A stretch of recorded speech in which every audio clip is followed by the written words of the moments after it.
My name is Bernice. I am 58 years old, and I was putting the final touches on my only son's wedding reception when my world shattered. After 35 years of marriage, my husband chose that perfect day, surrounded by family and friends, to announce he was leaving me for another woman. I thought I knew what heartbreak felt like, but nothing prepares you for public betrayal. Before I continue my story, let me know where you're watching from in the comments below. Hit that subscribe button if you believe that even the worst betrayals can become stepping stones to a stronger version of yourself. The morning my son Michael was getting married felt like the culmination of everything I'd worked for as a mother. The May weather in Boston was perfect, sunny with just enough breeze to rustle the white tent we'd set up overlooking the lake. I'd spent the last year helping Michael and his fiancée Amanda plan every detail of this day, from the hand-calligraphed place cards to the 4-tier cake with buttercream frosting that matched Amanda's dress perfectly. Michael and Amanda were college sweethearts who'd been together for 7 years. They met during freshman orientation at Boston University, where Michael studied business and Amanda pursued nursing. I remember the first time he brought her home. He was nervous, which was unusual for my confident boy. The moment I saw how he looked at her, I knew she was special. Raising Michael hadn't been easy. I was essentially a single mother for his first 10 years. His biological father left when I was 7 months pregnant, deciding fatherhood wasn't for him. I built my interior design business while juggling daycare pickups and pediatrician appointments. There were nights I cried from exhaustion after Michael went to bed, wondering if I could keep it all together. Harold came into our lives when Michael was 10. We met at a client's housewarming party. Harold was the client's financial advisor. He was charming, stable, and most importantly, he treated Michael with respect and genuine interest. Within a year, we were married, and Harold legally adopted Michael. For almost 3 decades, I believed we'd built a solid family unit. Our life together seemed picture-perfect from the outside. My interior design business had grown from a one-woman operation to a respected firm with 6 employees. Harold's financial advisory practice was successful, allowing us a comfortable life in our colonial home in Lexington. We took European vacations every other summer, had a healthy retirement account, and were active in our community. Looking back, I should have noticed the subtle changes in Harold over the past year. He started working later, became less interested in our social calendar, and spent more time on his phone. But I was so consumed with wedding preparations that I pushed any concerns aside. When he seemed distant during our meetings with the caterer or florist, I attributed it to work stress or simple male disinterest in wedding details. The week before the wedding, our house filled with family from across the country. My sister Judith flew in from California with her husband, and Harold's brother came from Chicago with his family. Amanda's parents, Robert and Patricia, were wonderful people who had welcomed me into their lives with open arms. They lived just an hour away in Providence, and we'd grown close planning the wedding together. Shopping for my mother-of-the-groom dress had been an event in itself. I wanted to look elegant without overshadowing the bride. I finally found a floor-length dusty blue gown that complemented my silver hair. Harold barely showed interest when I modeled it for him, and he seemed annoyed when I reminded him about his tuxedo fitting. At the time, I thought he was just being a typical husband. The venue was a historic estate with sprawling gardens and a lakefront view. I'd spent countless hours coordinating with the event planner, making sure everything would be perfect for Michael and Amanda. Harold complained about the cost occasionally, but I reminded him we only had one child, and this was a once-in-a-lifetime celebration. The night before the wedding, we hosted a rehearsal dinner at our favorite Italian restaurant.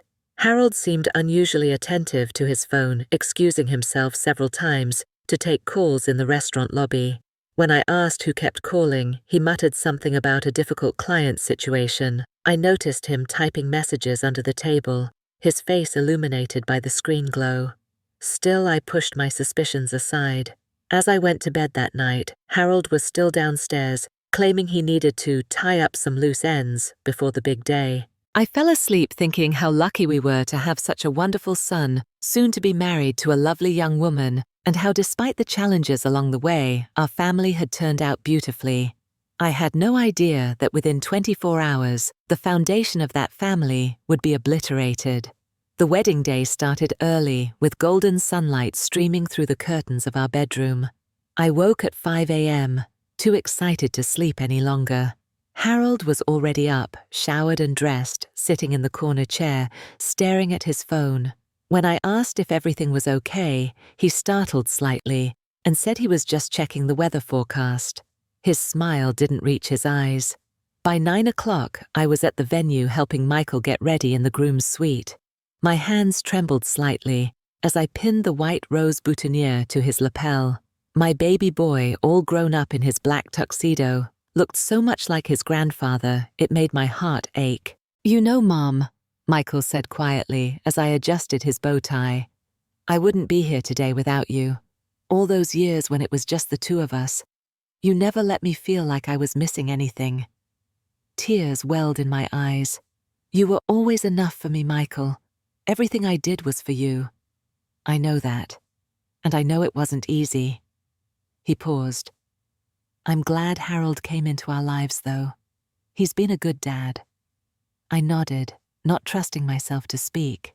In that moment, I was remembering all the baseball games Harold attended, the driving lessons he gave, the college tuition he helped pay. Whatever issues we might have in our marriage, Harold had been good to Michael, and for that, I would always be grateful. The ceremony was scheduled for 11, and guests began arriving by 10:30. Harold was supposed to be greeting people alongside me, but he kept disappearing each time, returning with a slightly flushed face and the faint smell of mint mouthwash, as if he'd been having a drink somewhere. I noticed him checking his phone repeatedly, typing rapid responses to someone. The lakeside ceremony was everything Amanda had dreamed of. White chairs on the manicured lawn faced an arch, covered in roses and baby's breath. A string quartet played Pachelbel as the bridesmaids walked down the aisle in their blush-colored dresses. When Amanda appeared on her father's arm in her lace gown, there wasn't a dry eye among the guests.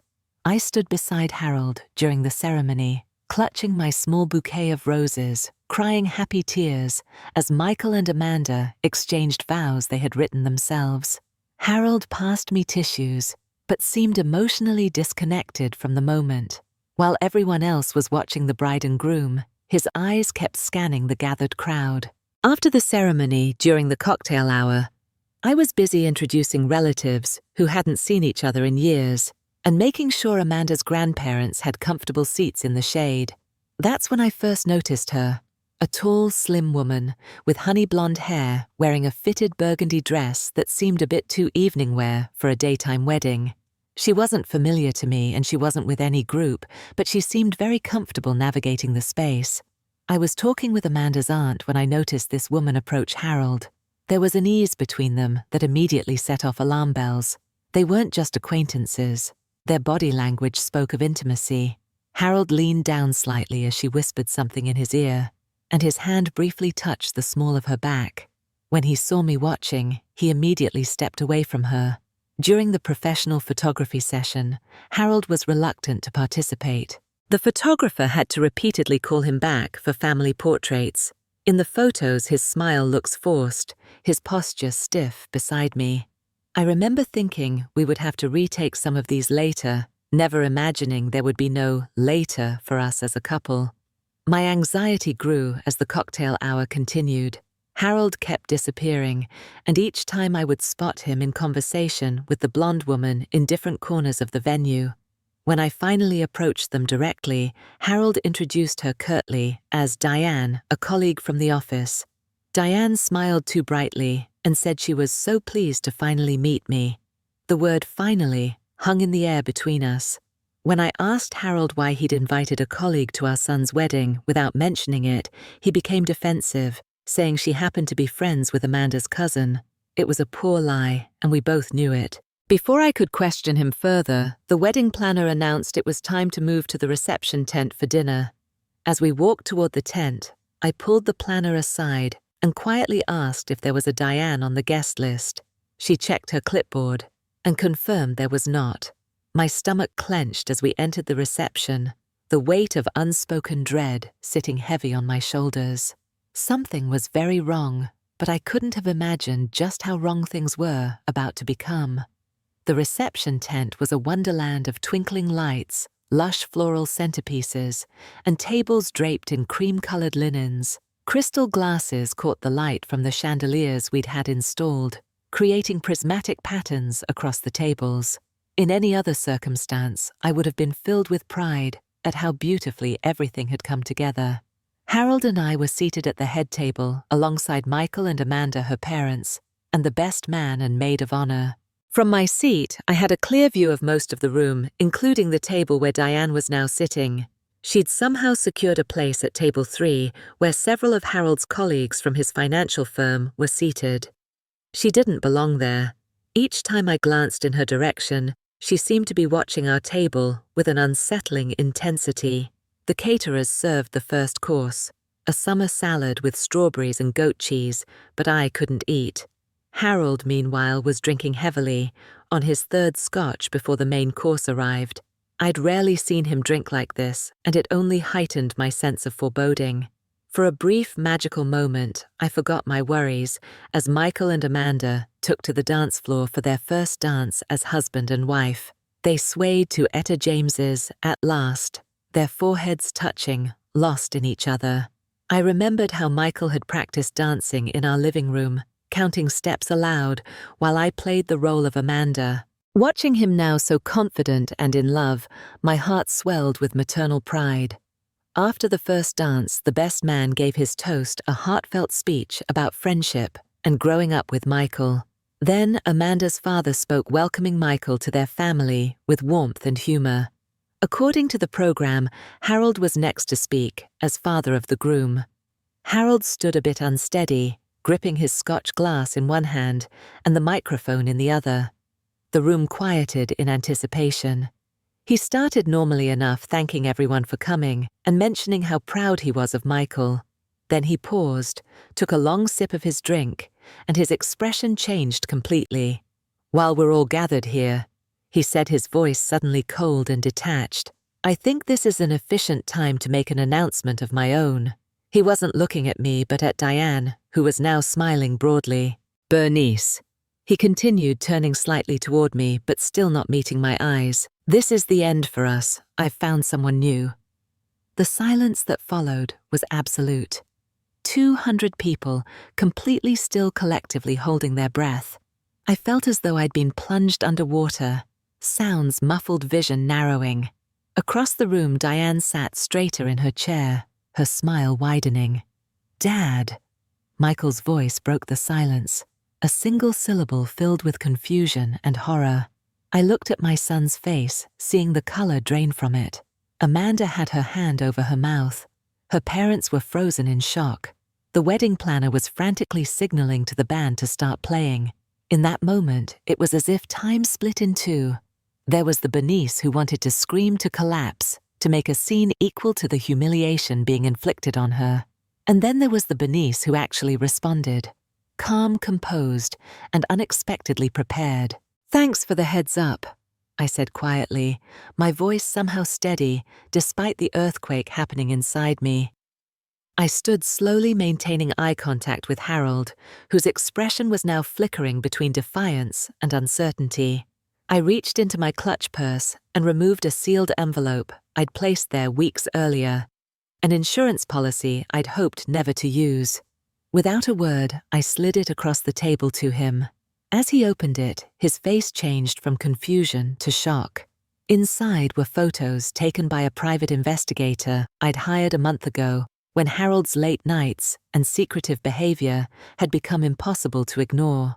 The photos showed him and Diane entering a downtown apartment building, having dinner at an intimate restaurant outside the city, walking hand in hand in a park. The earliest photos were dated 6 months ago. "You've known?" Harold whispered, his planned moment of triumph evaporating. I didn't answer. Instead, I turned to Michael, whose face was a mask of anguish. "I'm sorry, sweetheart," I said softly. "This is your day with Amanda. Please don't let this ruin it." Then I walked away from the head table, my back straight head high, even as my world was collapsing around me. I made it to a small private room adjacent to the reception area before my legs gave way. I sank into a chair, hands trembling so violently I couldn't even reach for my phone. The sound of commotion filtered through the closed door. Raised voices, gasps the wedding planner, trying to restore order. I sat in that room alone, time losing all meaning as the carefully constructed life I thought I had disintegrated around me. I'm not sure how long I sat there before the door opened and Michael burst in his face, ashen bow tie undone. "Mom," he said, kneeling beside my chair and taking my hands. "We're leaving, right now. Amanda and I can go somewhere else tonight. We'll sort everything out tomorrow." I shook my head firmly. "Absolutely not. This is your wedding day, Michael. You're not going anywhere. How can you expect me to go back out there and celebrate after what he did?" His voice cracked with emotion. Anger, hurt, and confusion all mingled together.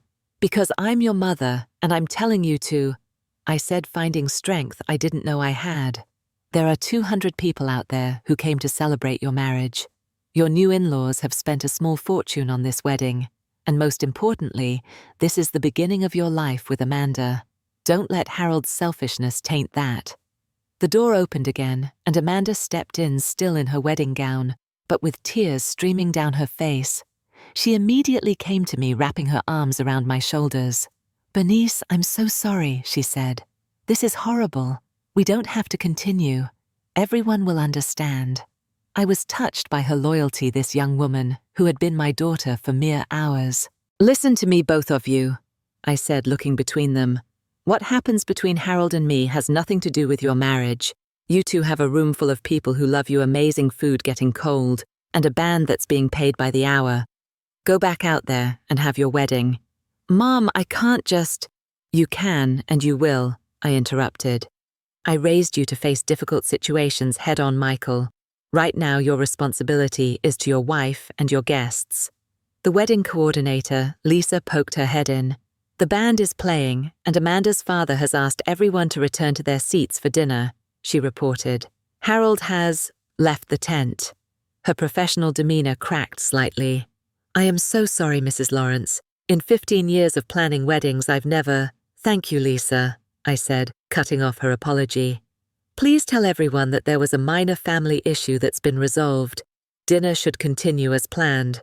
After Lisa left, Michael still looked torn. "What are you going to do?" he asked me. "I'm going to check into the hotel room I booked last week," I replied, revealing that my suspicions had been growing for some time. "I'll stay there tonight, and tomorrow we'll figure things out. But right now, you need to go back to your reception." "Did you know this was coming?" Amanda asked gently, gesturing to the envelope I'd given Harold. "I suspected something," I admitted. "The investigator confirmed it 3 weeks ago.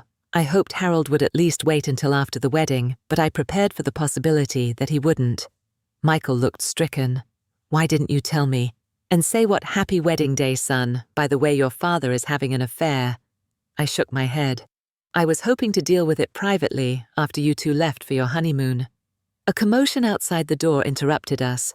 Harold's voice, then another male voice, deeper, angrier. I recognized it as Robert, Amanda's father. Michael jumped up and opened the door to find Harold trying to enter the room while Robert physically blocked him. "You've done enough damage," Robert was saying, his normally gentle face contorted with anger. "Leave her alone." "I need to talk to my wife," Harold insisted, his words slightly slurred from alcohol. "Ex-wife," I corrected, standing up and moving to the doorway. "And we have nothing to talk about right now." Harold looked disheveled, his tuxedo jacket missing tie askew. "Bernice, how long have you known?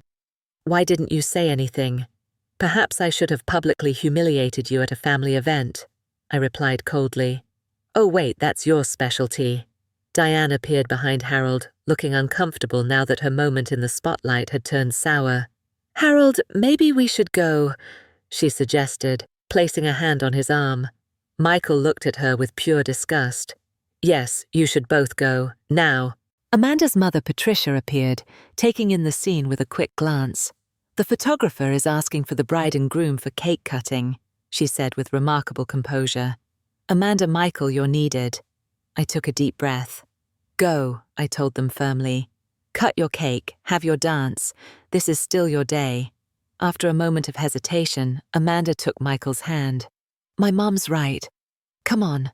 She pulled him gently away, giving me a look of such compassion that tears sprang to my eyes.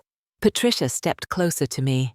Bernice, I want you to know that you're family to us regardless of what happens with Harold. We're here for you. Her kindness nearly broke my composure. Thank you, I whispered. After they left, I turned back to Harold and Diane. 18 months, Harold said, answering my unasked question. It's been going on for 18 months. The time frame hit me like a physical blow. 18 months covered the entire wedding planning period. Every cake tasting, every venue visit, every discussion about flowers and music. He had been living a double life. I was going to tell you after the wedding, he continued. After Michael and Amanda left for their honeymoon, I have an apartment downtown. I've been moving things there gradually. How considerate of you, I said, my voice dripping with sarcasm. And bringing your mistress to our son's wedding, was that part of your thoughtful plan? Diane had the decency to look embarrassed. That was my idea, she admitted. I wanted to be part of Harold's life fully. I didn't know he would announce it like that.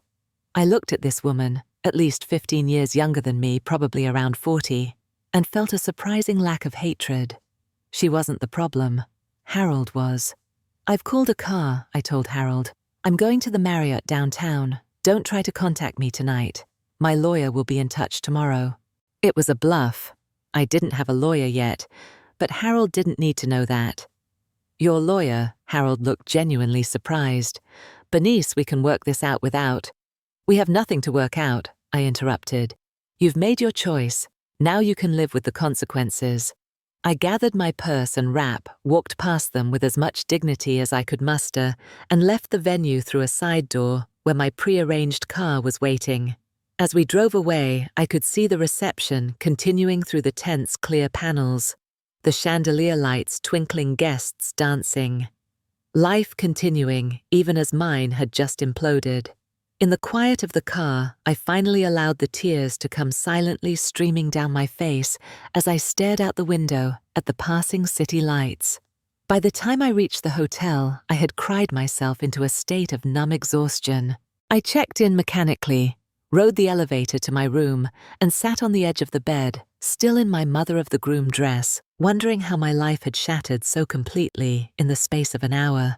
That first night alone in the hotel room, the full weight of Harold's betrayal crashed over me in waves. I alternated between sobbing uncontrollably and sitting in stunned silence, replaying the moment of his announcement over and over in my mind. The image of Diane smiling triumphantly from across the reception tent burned behind my eyelids every time I closed my eyes. My phone buzzed constantly with messages and calls from concerned family members and friends who had witnessed the disaster. I couldn't bear to speak to anyone, so I turned it off completely. The silence that followed was both a relief and terrifyingly empty. Around midnight, there was a soft knock at my door. I opened it to find my sister Judith standing there, still in her formal dress from the wedding, her face lined with concern. "I'm not asking if you're okay because obviously you're not," she said, walking past me into the room. "But I'm not leaving you alone tonight." Judith had always been my rock. 2 years older and infinitely more pragmatic, she'd been the one who helped me through my first husband's abandonment, who encouraged me to start my design business, who cautioned me to take things slowly when I first started dating Harold. "How did you find me?" I asked, closing the door. "Michael told me which hotel. The front desk was reluctant to confirm you were here until I explained the situation." She kicked off her heels and sat on the bed. "They actually upgraded you to a suite out of sympathy, but you were too shell-shocked to notice." I looked around, realizing for the first time that the room was indeed a large suite with a separate living area. "I don't even remember checking in," I admitted. "That's shock," Judith said matter-of-factly. "Now do you want to talk, or do you want to drink this bourbon I brought in my purse and not talk?" I managed a weak smile. Both in that order. We stayed up most of the night, the bourbon burning a path down my throat, as I poured out everything. the suspicions I'd been having hiring the investigator, the photos I'd been carrying with me for weeks, just in case. Judith listened without interrupting, occasionally refilling our glasses. "What I don't understand," I said around 3 in the morning, "is why he chose that moment, Michael's wedding. Really, was it just to maximize the hurt, to make sure I couldn't make a scene?" Judith considered this. Men like Harold, men who've been living double lives, they compartmentalize. I don't think he was thinking about hurting you specifically. I think he was thinking about himself as usual. The wedding made him confront the reality that he couldn't keep juggling both lives anymore. 18 months, I whispered. All those nights I waited up. All those weekends he was at conferences. I feel like such a fool. "You're not a fool," Judith said firmly. "You're a woman who trusted her husband of 3 decades. That doesn't make you stupid. It makes him a monster for betraying that trust." As dawn broke, I hadn't slept at all. I stood at the window, watching the city wake up, feeling like I was observing life from behind glass. My own life felt shattered beyond recognition, yet the world continued turning as if nothing had happened. "I have to go back," I said suddenly. "To the post-wedding brunch. I can't hide." Judith looked at me like I'd lost my mind. "Bernice, no one expects you to show up after what happened. Michael and Amanda would understand completely. It's not about them understanding. It's about me not letting Harold turn me into a victim." I turned from the window. "I will not slink away in shame while he parades around with his girlfriend. I'm going."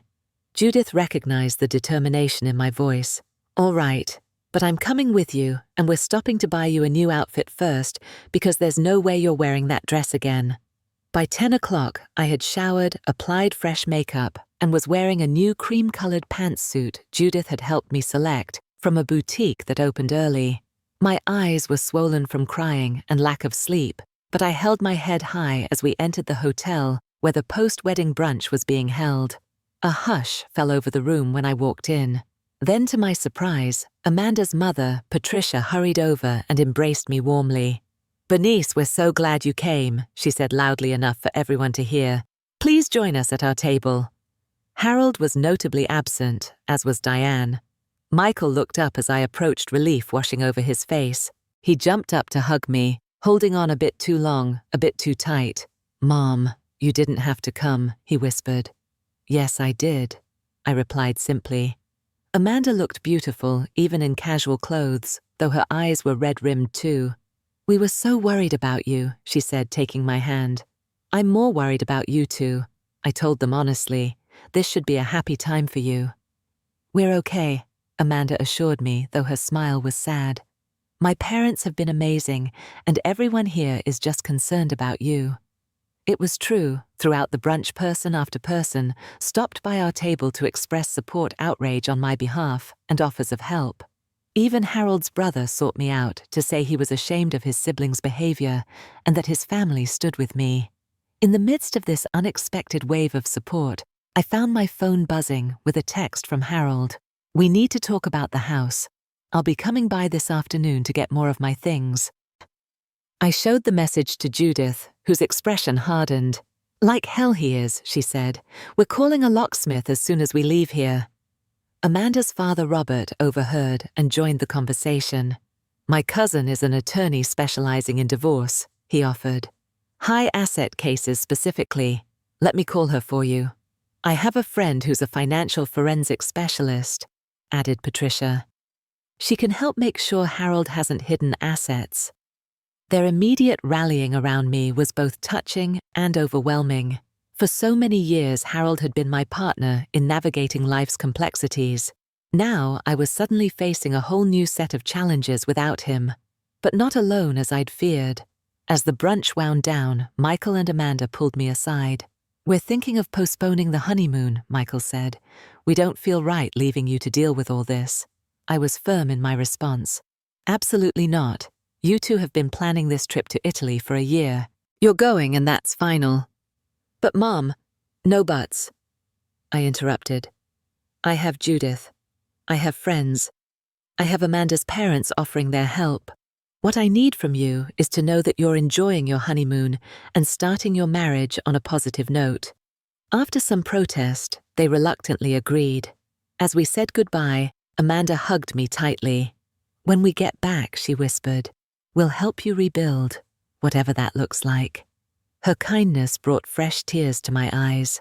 As I watched them drive away, Judith standing beside me, with her arm around my shoulders, I felt the first tiny seed of strength taking root. I would survive this. I would rebuild. And somehow, someday, I would find a way forward. A week after the wedding catastrophe, I returned to the house I had shared with Harold for almost 30 years. Judith came with me, insisting I shouldn't face it alone. The locks had been changed the day after the wedding, a process that had felt both empowering and heartbreaking. This was my home, yet I needed to fortify it against the man who had helped build it. Walking in, I immediately sensed the emptiness. Harold had clearly been there during the week I stayed with Judith. His clothes were gone from the master closet, his toiletries missing from the bathroom.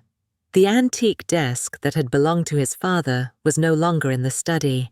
The house felt half empty, like a museum with exhibits removed. He took his grandmother's painting, I noted, staring at the bare spot on the dining room wall, but left the one we bought in Paris on our 20th anniversary. The symbolism wasn't lost on me. Most disturbing was the discovery that Harold had been in our home office. Filing cabinet drawers stood partially open, and when I checked the safe, I found several important financial documents, missing deed copies, insurance policies, investment portfolios. "That bastard," Judith muttered, surveying the scene. "We need to call that lawyer right away." Robert's cousin, Elaine Winters, was a formidable divorce attorney who specialized in cases involving financial deception. She fit me into her schedule that same afternoon, listening with professional detachment as I recounted the wedding disaster and subsequent discoveries. "First thing tomorrow, we're filing emergency motions to freeze all joint accounts and assets," she said decisively. "Based on what you've told me, Harold has been planning this for some time and has likely been moving money around. We need to stop that immediately." "Can he just take documents like that from our house?" I asked.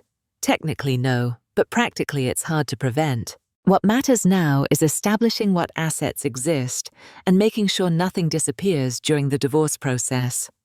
She looked at me with compassionate eyes. "Mrs. Lawrence, I won't sugarcoat this.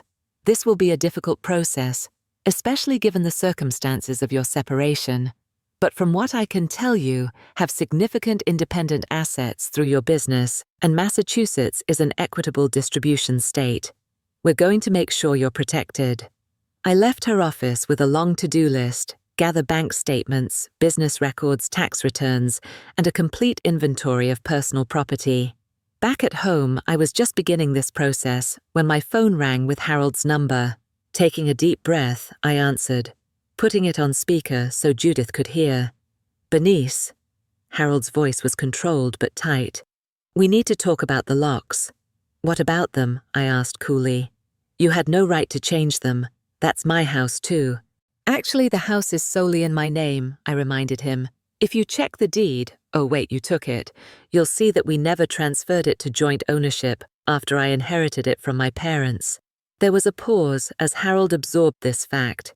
It had been a point of contention early in our marriage, but eventually forgotten as the years passed.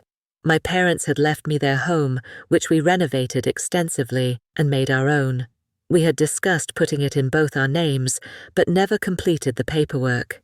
"That's a technicality," he finally said. "I've contributed to the mortgage and upkeep for decades." "Yes, and I've contributed to building your client base and reputation for just as long," I countered. "Your point, I need to get the rest of my things.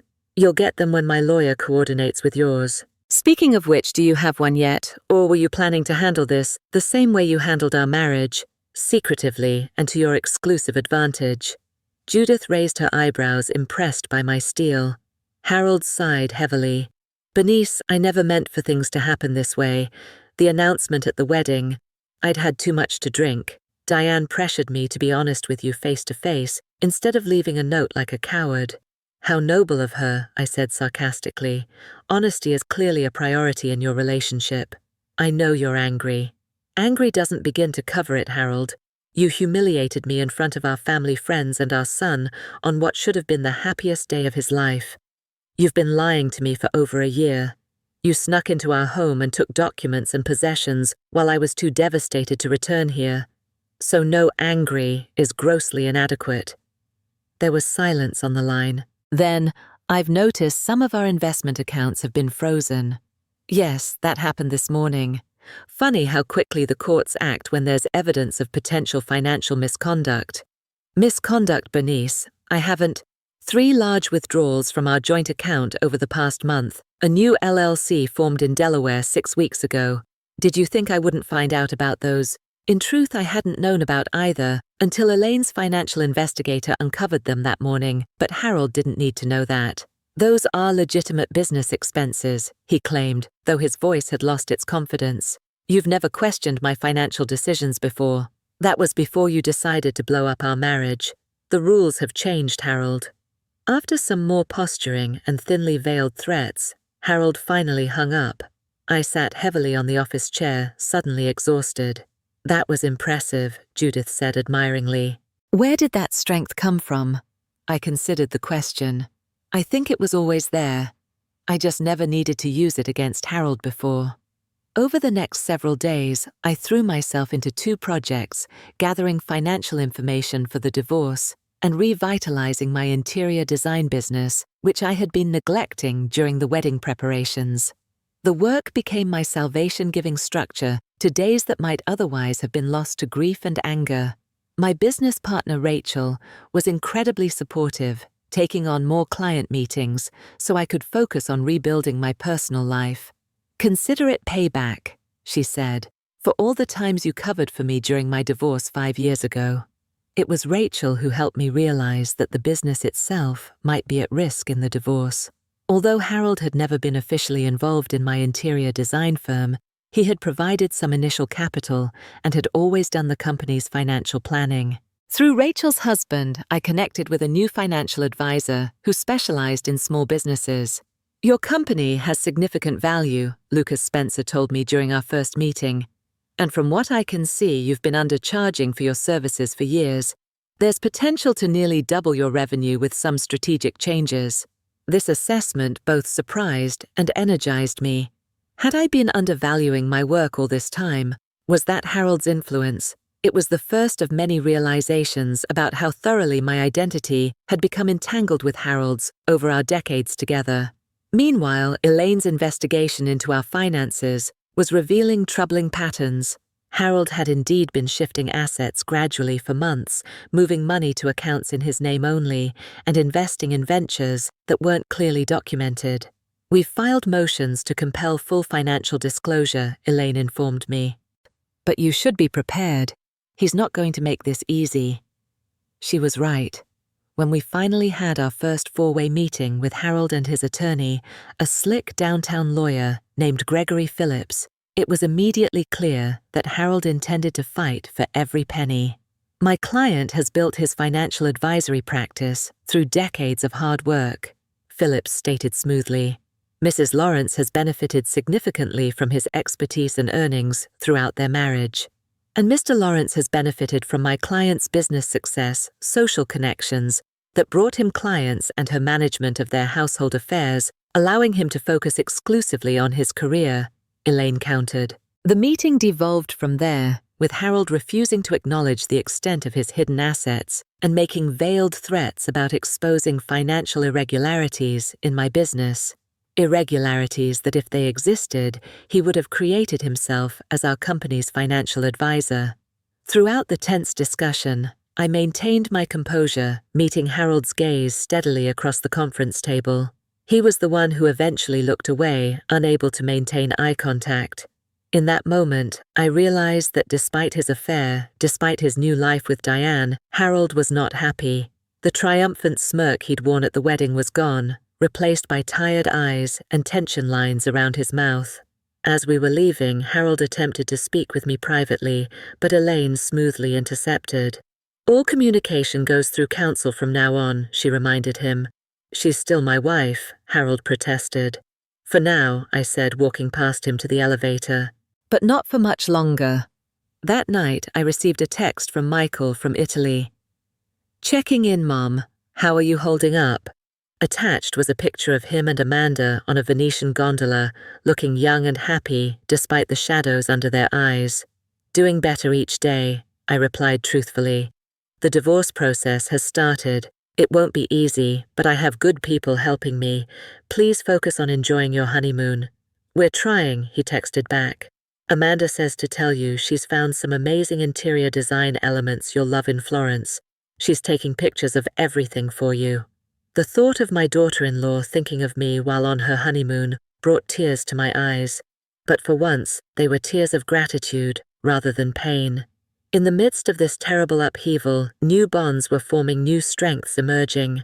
Perhaps in time, even new joy might be possible. 6 months after Harold's announcement at the wedding reception, the initial shock had faded into a steady determination to rebuild my life. The divorce proceedings were ongoing, complicated, contentious, and dragging on longer than I'd hoped, but I was no longer defined by that process or by my identity as Harold's betrayed wife. My interior design business had become my anchor. With Rachel's partnership and Lucas's financial guidance, we had expanded our client base and increased our rates to better reflect the value of our work. I discovered that I loved the business side of design almost as much as the creative aspects, something Harold had always handled for me, insisting I focus on my artistic talents while he managed the money. The family home, once filled with memories of our life together, had undergone its own transformation. Room by room, I renovated, exercising Harold's presence through new paint colors, furniture arrangements, and artwork. The master bedroom was the first to change. Transformed from the dark woods and navy blues, Harold preferred to a serene retreat with soft greens and natural textures. Each change felt like reclaiming a piece of myself. Therapy had become a weekly commitment, a Thursday afternoon appointment I never missed. Dr. Levine helped me process not just the betrayal and divorce, but the subtle ways Harold had diminished me over the years, controlling our finances, making decisions about my business, isolating me from friends he deemed not our kind of people. "What you're describing are classic patterns of controlling behavior," Dr. Levine had explained during one session. "Not necessarily abusive in the way we typically define it, but a gradual erosion of your autonomy that happens so slowly you didn't notice." Looking back, I could see it clearly now. Harold's helpful suggestion that I close my individual bank accounts since he was handling everything anyway. His insistence that certain friends of mine were negative influences or too dramatic. The way he'd take over conversations about my business at social gatherings, speaking about my work as if it were a cute hobby rather than a successful company. My relationship with Michael had deepened through this ordeal. Initially, he was furious with Harold, refusing to speak to him for months after the wedding. I never pushed him to reconcile, believing that was between them, but I did encourage him not to make any permanent decisions while emotions were still raw. "He's still your father," I reminded Michael during a Sunday dinner at his and Amanda's new apartment. "Whatever he did to me doesn't erase the good things he did as your dad." "I don't know if I can forgive him," Michael admitted. "Not just for what he did to you, but for ruining our wedding day. Amanda says she doesn't care, but I know she does. That day can never be undone." "No, it can't," I agreed. "But your marriage isn't defined by your wedding day. It's defined by all the days that come after." Amanda, setting a salad on the table, smiled at me gratefully. Her pregnancy was just beginning to show a small bump visible under her sweater. The news of a grandchild shared with me just a month earlier had been a bright light in a dark time. The baby was due in summer, almost exactly a year after the wedding. Harold's relationship with Diane had apparently hit rocky ground. According to mutual friends who couldn't help sharing gossip, they had argued publicly at a charity event with Diane, accusing Harold of still being hung up on his ex-wife. I took no pleasure in their troubles, but I couldn't help noting the irony. Harold had blown up his marriage and damaged his relationship with his son for a romance that was already faltering. Financially, the battle continued, but Elaine was proving her reputation as a formidable divorce attorney. The financial forensic specialist had uncovered evidence that Harold had been systematically undervaluing my business contributions to our household for years, directing clients to invest through him while minimizing the commission splits he owed to me for referrals. This discovery strengthened my position considerably. "He's getting nervous," Elaine informed me after a particularly tense negotiation session. "His lawyer asked about settlement terms today. They know we have enough to potentially pursue fraud charges if we wanted to go that route." "I don't want to put Michael through that," I told her. "I just want a fair division and to move on with my life." In truth, I had already moved on in many ways. I had reconnected with old friends. Harold had subtly pushed away over the years. I joined a book club that met monthly, something Harold had always dismissed as a waste of time. I even started taking ballroom dance lessons, fulfilling a long-time interest Harold had never shared. One unexpected source of support came from a group of women I met through Rachel, all divorced after long marriages, all rebuilding their lives in middle age. We called ourselves the Phoenix Club, after the mythical bird that rises from ashes. Our monthly dinners became a highlight, filled with laughter, advice, and the unique understanding that comes from shared experience. "You know what the best revenge is," said Maureen, a silver-haired former corporate executive whose husband had left her for his secretary in the classic cliché. "Living well and meaning it, not pretending to be happy to spite him, but actually creating a life that makes you genuinely happy." I took those words to heart, focusing on building joy rather than nursing resentment. It wasn't always easy. There were still nights I woke up reaching for Harold's familiar presence beside me, days when a song on the radio or a restaurant we'd frequented would trigger a wave of grief for what I'd lost. Not just my husband, but my understanding of my own life story. As the one-year anniversary of the wedding approached, Harold reached out directly, despite our lawyer's instructions. He called on a Sunday morning, his number lighting up my phone screen like a warning. After a moment's hesitation, I answered. "Harold." "Bernice." His voice sounded older, tired. "I've been thinking about you, about us. With Michael and Amanda's baby coming soon, I've been reflecting on our family." I waited, saying nothing. "Diane and I are no longer together," he continued when I didn't respond. "It ended a month ago. It wasn't what I thought it would be." "I'm sorry to hear that," I said neutrally. "Are you?" There was a hint of hope in his voice that made my chest tighten. "Yes, actually. I don't wish unhappiness on you, Harold, despite everything." He was quiet for a moment. "I made a terrible mistake, Bernice, the biggest mistake of my life. I've lost everything that matters. You Michaels respect our home, the life we built." "Yes, you have," I agreed, surprising myself with how little satisfaction I felt at his admission. "I've been wondering if we could talk, not through lawyers, just us, about whether there might be a way back for us. The Harold of a year ago would never have been so direct, so emotionally vulnerable. In another life I might have been moved by this change, but that life was gone, burned away in the fire of his betrayal. "There isn't," I said gently but firmly. "That door closed at Michael's wedding reception." "People reconcile after affairs," he persisted. "It happens all the time, with counseling, with time. This isn't just about the affair, Harold. It's about who I've discovered I am without you. It's about the life I'm building that doesn't have space for the kind of relationship we had." I took a breath. "I wish you well, I truly do. But we can't go backwards." After we hung up, I sat in my garden, newly redesigned with the help of a landscape architect friend, and realized I felt nothing but a calm certainty. No anger, no lingering pain, no satisfaction at Harold's regret. Just peace with my decision and my path forward. The final divorce settlement came through 2 weeks later.